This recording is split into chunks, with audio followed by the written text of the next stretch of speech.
Good morning, world. This is the NRNRC Black Table Talk Podcast, and today is Tuesday the 27th. Happy Taco Tuesday, everybody.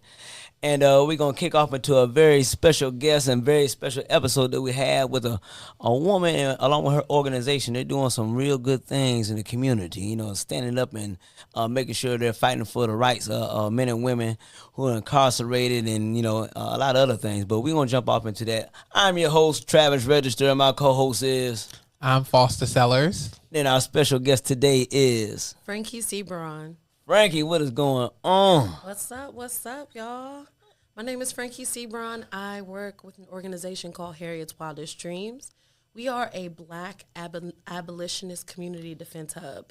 And so when you think community defense, I want you to think Court Watch DC. I want you to think helping folks navigate the criminal legal system and doing political education, kind of like what we do in this podcast today. Hey, now, Frankie, I first met you last year. We partnered up with DC Justice Lab. Shout out to DC Justice Lab, super friends. Yes. And we were part of the Policy Training Academy. And it even though it was only like 6 days, but we created a bond through the whole crew. And then we kind of fell off on a group chat. We got to kick that back up, but but we're all doing good things. So, but when I met you, I said, man, she's an amazing individual, well spoken and driven. I appreciate that. Yeah, policy school was dope. Yeah. Like to be in the room and look around, be like, these my people, and to build with your people. And it was a completely different experience because I've been in these spaces before with like national people where you're building stuff, but it's something different about Chocolate City folks, DC natives. We hit different. Hey. Can you just for our audience give us some context clues for what the Policy Summit was about and how did it come out and how your role and what you talked about while you were a part of the Policy Summit? Absolutely. So the Policy School was essentially getting together a group of impacted DC natives to create solutions, real solutions to safety, created by the community for the community. And our projects vasted from reentry to pretrial detention. Some folks were doing solitary confinement, but the beautiful thing about it was it really takes all of those 12 solutions in that room to really build real safety in DC. So it's building like a level and champion of organizers at what I believe is a grassroots level. Yeah, I must say it was the second time I met you at this year's Policy Summit, and I heard you when you got up and spoke about how pretrial detention should not be. Yeah. And that just resonated with me. Yeah. Pretrial detention is one of those things where, in this country, you're supposed to be innocent until you're proven guilty. Mm-hmm. And pretrial detention is the adverse of all of that. It is holding folks before they've had their day in court. It's holding people and really disabling all of the things that make them healthy community members. We're talking about if you have children, if you have parents that you take care of. If you're in a cell, you can't do that. You're at risk of losing your job, of losing your housing, and it's already under this capitalist society, it's already hard to hold on to that. And so imagine adding another layer where the government is criminalizing you and saying, we think you did this thing, so we're going to lock you up. And that takes away your right to a fair trial. You're innocent until proven guilty in this country, and they found some type of loophole through this pretrial detention. Yeah, that's definitely not right. Mm-hmm. We're still fighting the expansion of pretrial detention right now. The council enacted the emergency legislation last summer to say, we're going to expand pretrial detention. We're going to make it easier to lock people up. In this omnibus bill, in the Secure DC omnibus bill, Brooke Pinto, the mayor, they're trying to do the same thing. They're trying to make it permanently expanded. But we did have some wins. Right now it's just temporary. And we actually had it amended out of the omnibus bill. So with that said, I wanted to say thank you to you both, Travis and, Frankie, for your work at the summit and how you guys have made some type of policy impact on upcoming, legislation and focusing on crime. Absolutely. Thank you. I want to go back for a second because you were Harriet's Wildest Dreams. Yeah. So that's a very interesting title for a nonprofit and an organization. So how did the name come about? Well, think about when we think about this work, this stuff not brand new, right? Right. We are the embodiment and the envisioning of what our ancestors foresaw. So really it is, we are Harriet's Dream. We pick up that torch and we carry it on in this Black radical tradition. Yes, I see that your pillars are, I hope I get the names right, Ida B. Wells, Harriet Tubman, Yep. and Ella Baker. Ella Baker. Yeah. 2 out of 3. That's good. That's good. Yeah. What made you mirror your platform off of these great women of our history? Yeah, so our founders, our co-founders, Nene Tay, Kiana Johnson, and at the time, Makia Green, each of them had a vision for how we could bring Black liberation to fruition, right? And so for Harriet's responders, you got to think about what Harriet was doing. She was in the trenches. She was responding. She was outside getting her people free by any means necessary, right? And so that's the same work that pillar does.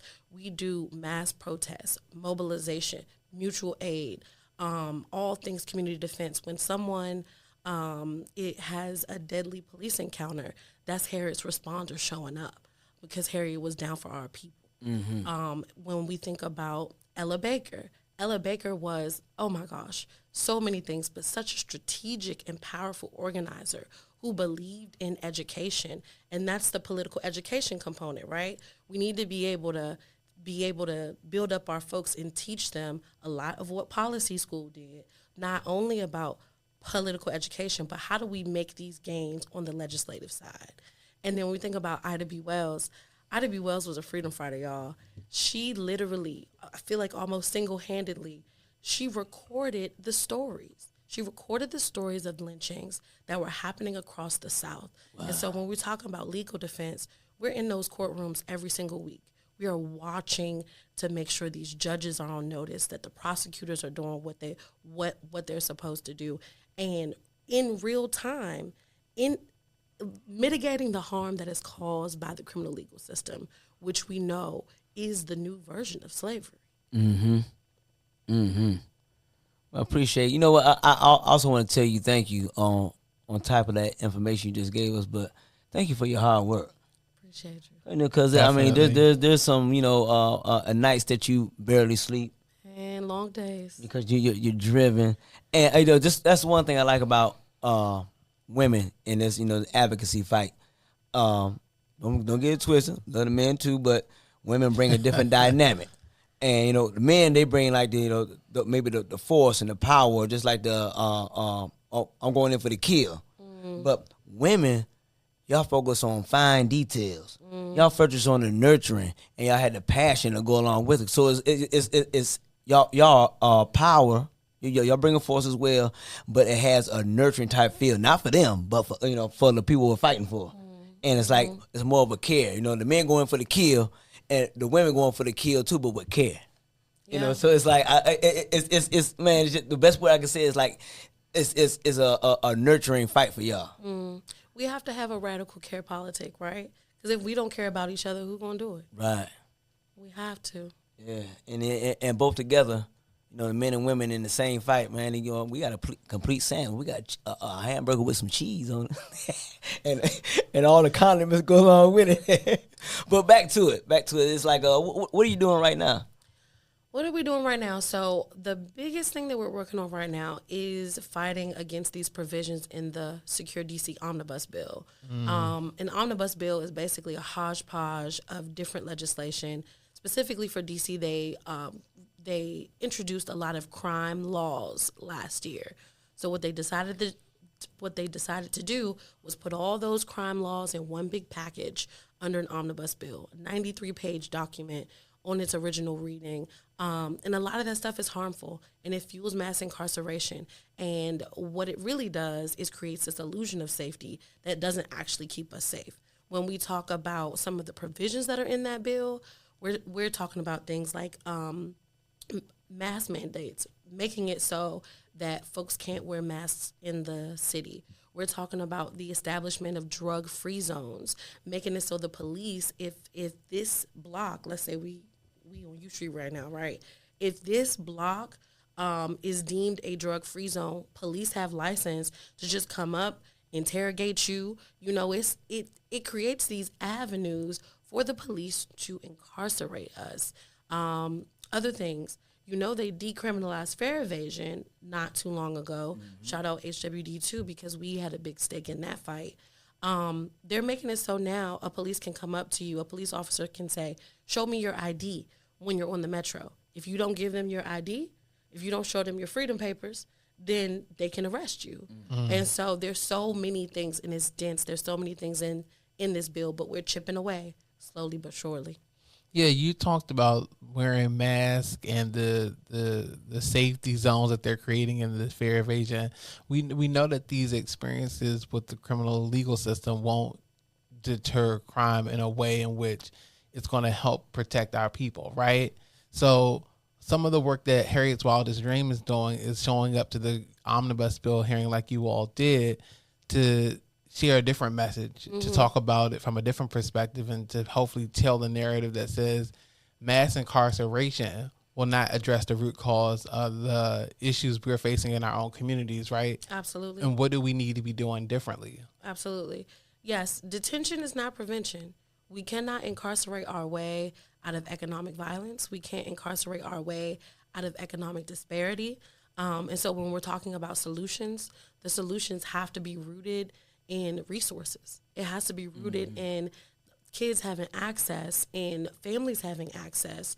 And until we address those root causes of, again, this capitalist system that we live under and people's basic needs are not met, we're always going to be faced with this quote unquote crime problem because the solution is in the prevention of those things. The solution is not in the, well, let's just lock everybody up. That's right. Angela Davis said, prisons are capitalism's landfill. That means all of the social problems that we have, we're not fixing them. All we're doing is just throwing people away. Mm. Yeah, we definitely are. I read a statistic earlier saying that 87% of the people locked up are black, mm-hmm. which means that we know that can't be accurate when there are other people of other ethnicities and races committing crimes, mm-hmm. and then there's such high influx of African Americans are the ones being targeted. And it goes back to the omnibus bill and those loopholes that they're making to target our people. Mm-hmm. That can't be right. Yep, and that's it's exactly that. So the way that this carceral system works, really, it goes from police to prosecutors, then to prisons. And so if it's starting with the police, if it originates with the police, if they're in our neighborhoods, if our communities are over-policed, then by design, then the court systems are going to have more black people in them. Then the prisons are going to have more black people in them because we are targeted in that way, mm-hmm. not because, quote unquote, we commit more crime. Absolutely. You know, it's you said something earlier, and it kind of like it cut on a light. And you said when the police come around, we can just be standing at the corner, and they can say, "Hey, show us your ID," mm-hmm. and you said / freedom papers, mm-hmm.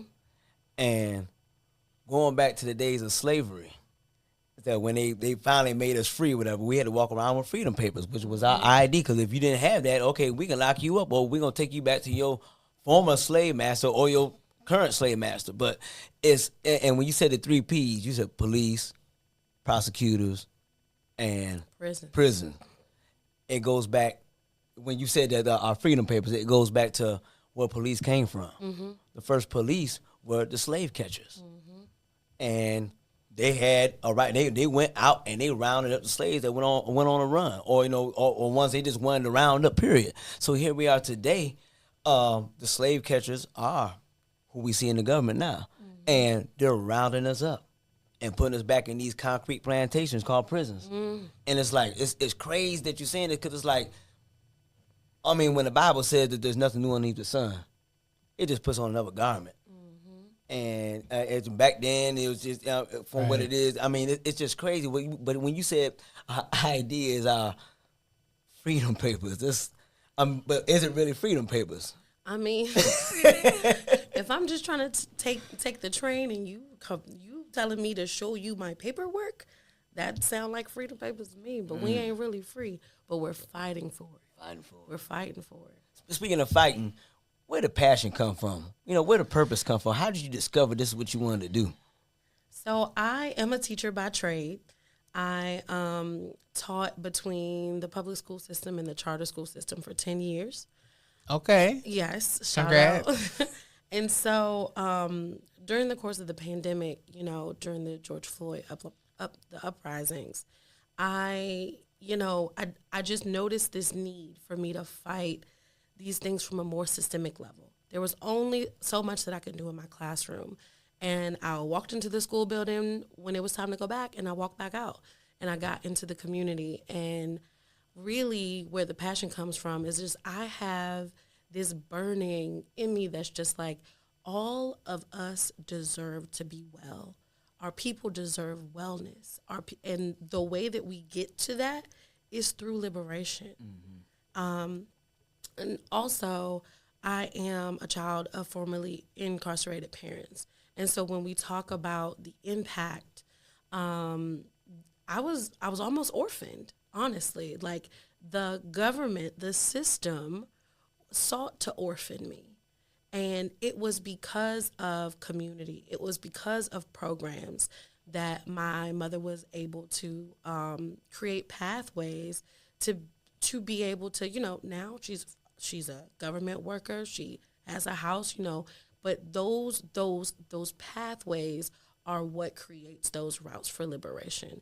And so I do this work because, as Kiana Johnson said, we are the work.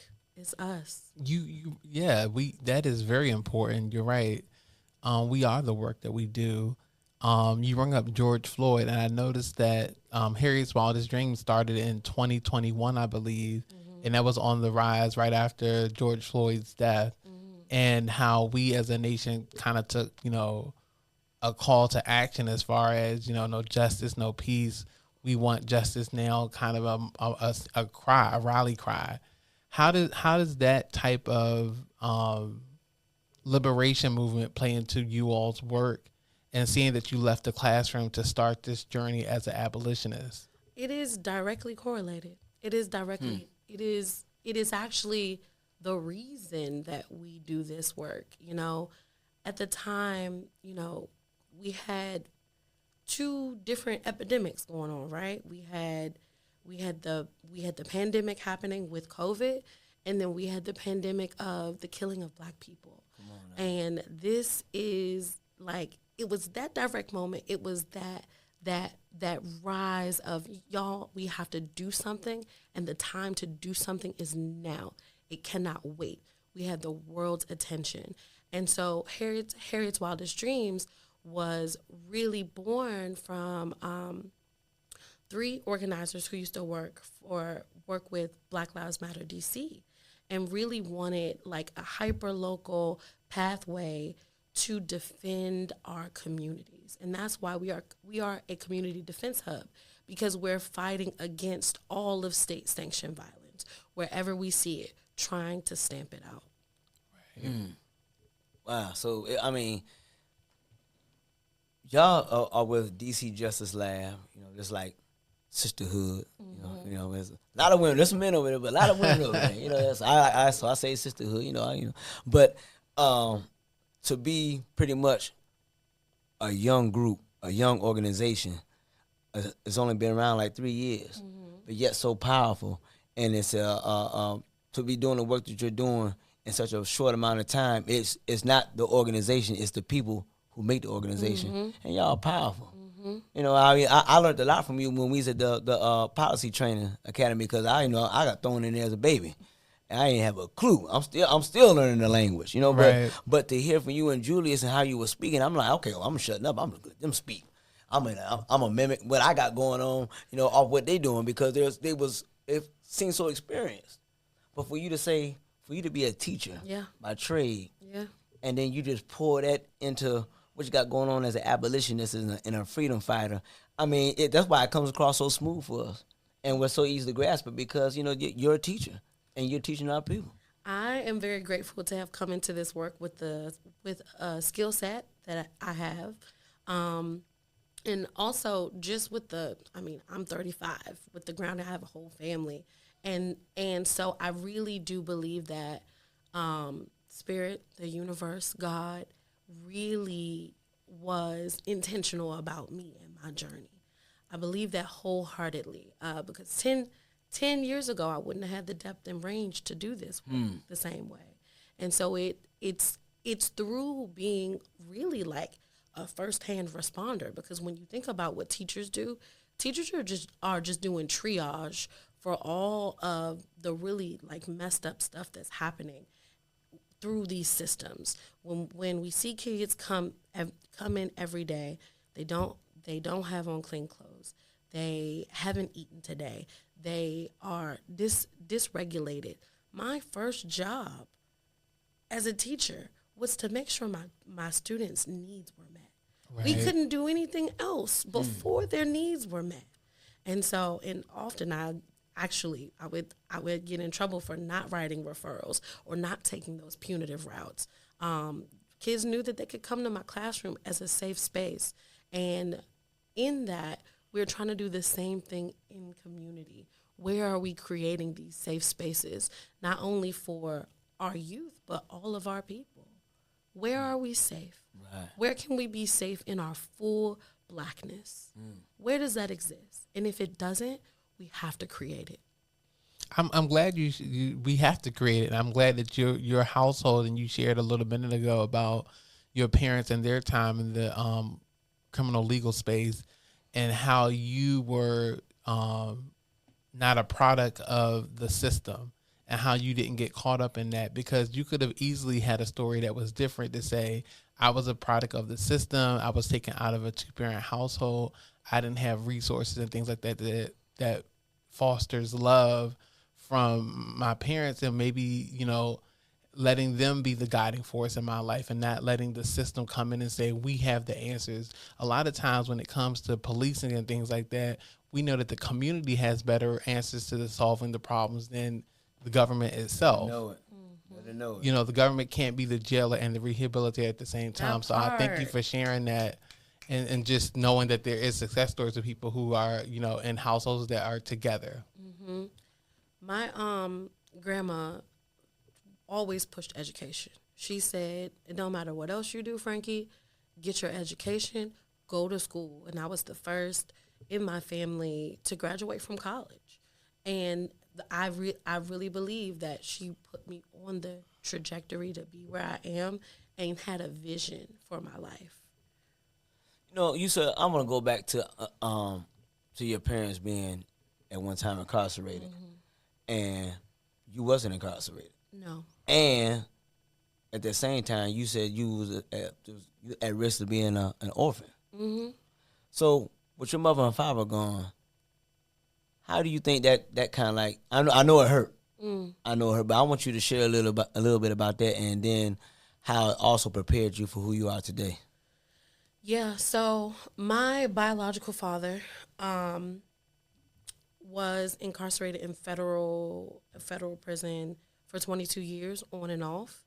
And so I don't know him. I don't know where he is. I do know that he was just released last year. And I think about it sometimes, and I'm like, if I would have just found him like 6 months prior or 3 months prior. He was released in August, and I didn't find the information until October. So I'm still on the lookout. If y'all can help me connect to try to find him, that's still something that I'm looking for. And just, the way that I would support my community members and the work that I do every day, I want to do the same thing for my dad, right? I want to be there to support him, to connect him to different pathways. And then as for my mom actually got into a program where she avoided that time and avoided that time in prison. So I did actually have my mother. We pretty much had to start over because, crack was popping off in the 80s. A lot of people got rich real quick, and we we were well to do. And so going from that to, living in Kenilworth. I don't know if y'all know about Kenilworth, but and just starting from scratch, like being at a level of poverty that I had never known before was definitely tough. And that healing doesn't stop. It does. You are healing and you're unlearning for the rest of your life. And I'm so grateful for my mother for really just also being like, your past doesn't determine what your future is going to be. You always have a time to choose something new, to start over. And she did that. She's the living, breathing. I see it in her every day. This morning I read something and it said that our bodies regenerate cells completely every 11 months. So the things, and it says that the things we do wrong to our bodies forgive us by That healing. part, yeah. By healing. So if we are regenerated every 11 months, that means that the things that we've done in the past, that's an old man, that's an old woman, and we're new. Yeah. So how can we convict the new person of what the old person done? So the relationships you have, and the things you've been through in the past, you've healed. Your body forgiving you. Your spirit is pretty much out. Of course, we're never going to forget. That's where the testimony comes in at. Right. But that will also make you stronger and appreciate who you are today from what you went through in the past. And what you said about your father and how you desire to know him, and if anybody knows where he's at, then you'll reach out to you so you can help him. I got a daughter, and I got two daughters, and the first one I got locked up when she was 6 months old. I came home, she's 28. It's like, and right now we have a relationship, but our relationship was stronger when I was locked up, as opposed to now, because now I'm in the flesh, and it's like I gotta get to know you. Yeah. And it's like, things are different now. It's like I want to, but I don't know how to. And it's like a communication gap. The mutual love is there, but when you said that, I'm like, she desires to be with her dad, and I know my daughter does too, just like I do with her. But it's just steps that have to be taken. Yeah. So yeah, but if anybody know Frankie father, man, please reach out. Yes. So it's like, a father and a daughter relationship is like none other, and it's needed. And then we need our fathers need to be in their children's lives. His name is Billy Guy. He last I know he was in Baltimore, but he is from New York. So if anybody know Billy Guy, let me know. Yeah. And thank you for being very transparent and being very sincere. You always been that way. Always. No matter what it is, you've been that way. So before we let you go, there's a lot you got to do. I understand, and we thank you for coming in. Yes, we do. We really appreciate you taking the time out your busy day to just share your story. There's two things, actually. Any closing remarks? Anything you want the world to know about Frankie and Harriet's wildest dreams? Yeah. What I really want the world to know is that there is space and place for everyone in this Black liberation movement, y'all. And the only way that we're going to get to that liberation is if we do it together. Our liberation is tied to one another. And so I will really urge listeners to get involved if you haven't been involved. Find an organization of your choosing to donate to.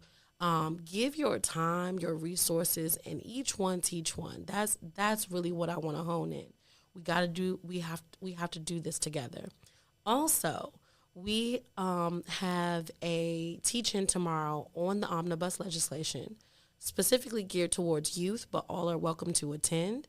You can find that information at mobilize.us/HWD. And then on March the 5th, we are packing the hearing. We will be at the Wilson Building to let the council know that there are provisions in this omnibus bill, in this D.C. crime bill, that we as D.C. residents, as D.C. natives, as people who are formerly incarcerated and impacted by the criminal legal system. We absolutely do not want this. It does not keep us safe. It is an illusion of safety. And what y'all need to do in order to make the city safer is invest the resources into true prevention. Well said. Well spoken. Well done by Frankie. I appreciate y'all. Y'all hype me up. Yeah, I mean, hey, but look, we just giving you your flowers. You know what I mean? That's right. You're a beautiful person. You're a powerful person, and appreciate the work that you and the crew is doing. And if you don't have anything else, Foster, we're gonna have her drop some jewels. Everybody that comes on, we always have them give some departing words of wisdom to grow on. I will just say thank you for taking your time out of your busy schedule to be with me and Travis today on the podcast. And your work is invaluable. And I hope that you all continue to go far as Harriet's Wildest Dream and you all's mission. Thank y'all so much for having me on today. If I'm gonna leave some wisdom, I think I will leave a quote. And the role of the artist is to make revolution irresistible. And like we mentioned earlier, this is more of an art. And so hopefully this art will allow people a way into the movement, into this work. And I want to see y'all outside. Come outside. Come on outside. Become awake. You know? That's right. This is the NRC Black Table Talk podcast, and we're thankful once again for Frankie Seabron to come out and to share what's going on with her and get out there to that fight against the Omnibus Act, y'all. And we're gonna fight against this bill that's going on that's crazy. You know, it's what it's doing, enslaving us even more. So, Frankie, we thank you once again. And before we go, we always say that we're signing out but never signing off because there's always work to be done in the community. Boots to the ground, y'all. All right. Y'all do good. That's right.